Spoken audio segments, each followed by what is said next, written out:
Hello and welcome to the Business of Blockchain. I'm Nisa Amoils. Our special series focused on AI and blockchain use cases is sponsored by Bittier. Today we are talking about how blockchain works with wine and spirits collecting.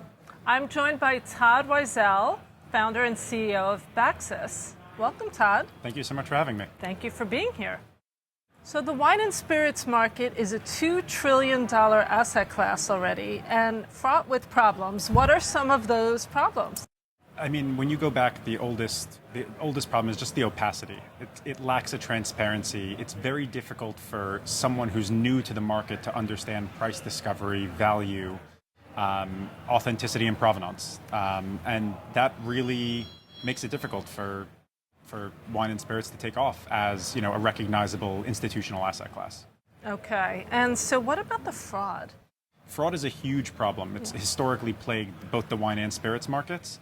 Bottle refilling, tampering. There's some great books and movies about, some of the wealthiest collectors in the world having millions and millions of dollars of bottles that were purchased from reputable auctions that turned out to be fake.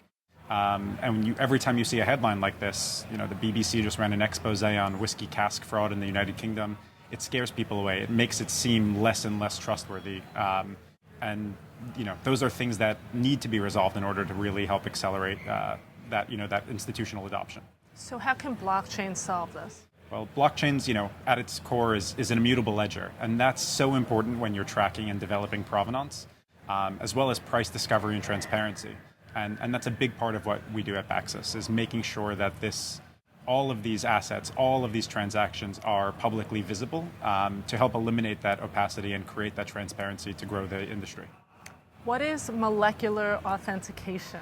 That's something really fun that we've been experimenting with. So we partnered with Solana Labs in Iridia, and people have used RFIDs and QR codes and all these different ways to try and verify the authenticity. Molecular authenticity is really condensing that down to an encrypted molecule. So imperceivable, no taste, no scent, and using that embedded in whether it's the whiskey or the wine or in the seal itself to verify that the contents are authentic. And what about fraudulent refilling? That's a huge problem in the industry. And so especially as the capsules and the things that are used to seal are oftentimes just plastic wrap and shrink wrap. So that's something that we really have taken a stance on at Baxus and are working with brands all the way up the supply chain to implement either improved technology, whether it's the RFID or QR codes, or where we're really pushing them is into that molecular authenticity, actually embedding that ink and those types of molecules into their strips and into their seals to verify the contents. So I am not one of your investors, but I am a VC, so I'm very interested in collectibles in general on chain. So what do you think about this, and how does Baxus play a role?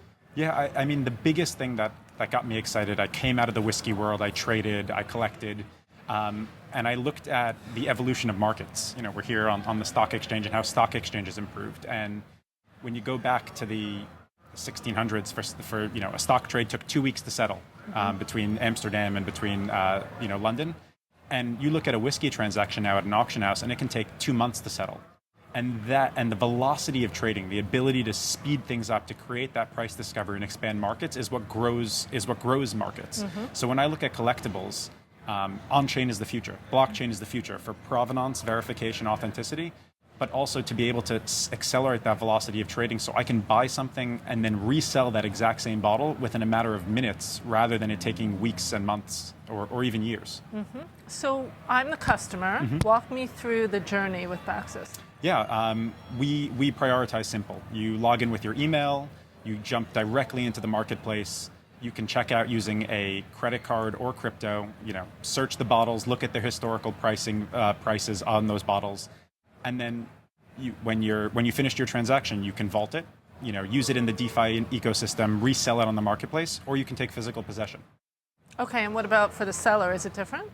Pretty much the same process. They log in, they upload their collection so they can see what it's worth and see what bottles are worth selling, send them to us, we authenticate them, and bam, they're in their account and ready to trade. So nobody knows they're using blockchain, right? That's the secret. Okay. And how long does settlement take right now in markets like Sotheby's or StockX? How are you different? Yeah, so I've used StockX, I've used Sotheby's. Sotheby's takes on the minimum, it's 2 months for Sotheby's, it's 2 weeks for StockX, and assuming the chain is slow, it's 2 minutes on Baxus. Nice. But really can be faster.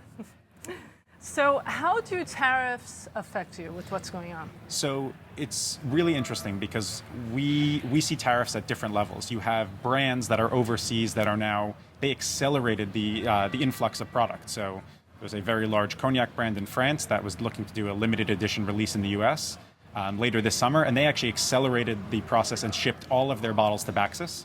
So that they're now able to go and sell those bottles to their global customer base without having to worry about the increase in prices from tariffs.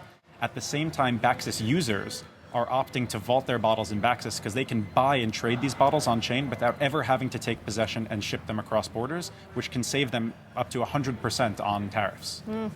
Interesting. Okay. What about distilleries or funds? How are you working with them? Yeah, so that's really at the core of Baxus, is again, not just making this accessible to collectors and enthusiasts, but really transforming it into a recognizable asset class.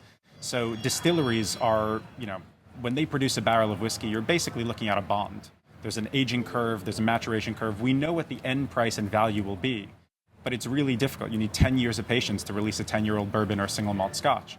So institutional funds using Baxus now, and the pricing data and the transparency, as well as the provenance and proof of ownership, are able to now issue debt and loans and other financial instruments to distilleries to be able to continue their operations without having to sell their barrels when they're too young, and actually capture more of that value and appreciation in the coming years.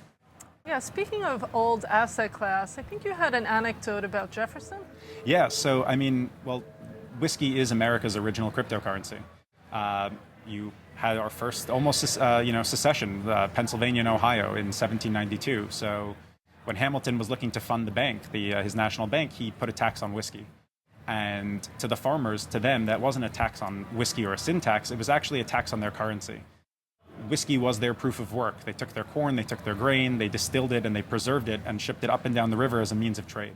So when all of a sudden the bankers in New York started printing paper money and wanted to tax their currency, they really looked at that as an affront to their liberty, and it sparked the whiskey rebellion. So it has a long history in the United States and really globally as a medium of exchange and as a preservation of wealth and value. So what's your vision for the future then? That's what we look to restore. We want whiskey and wine and spirits and these deflationary collectible asset classes that help capture a moment in time. You can't make any more wine or whiskey from 1952. You can look forward, you can continue to look at age and for the next 50-year-old release, but you can't go back in time. And so we hope to be able to turn people's private collections, what they have at home, what they send to the vault, and for distilleries as well, into a global asset class that's recognizable, that's fundamentally used for all types of financial transactions. I would love for when I go, eventually and apply for a mortgage, for them not just to look at my income and, my crypto and my stocks, but also look at my whiskey collection, look at what that is worth and what I've amassed over there, because in some cases it's more liquid than some of the other assets I might be holding. Right, interesting. Okay, well, we look forward to the future and good luck. Thank you so much. Thanks for coming in. Thank you for having me.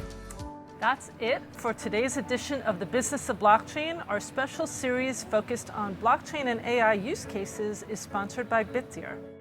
I'm Nisa Amoils at the New York Stock Exchange.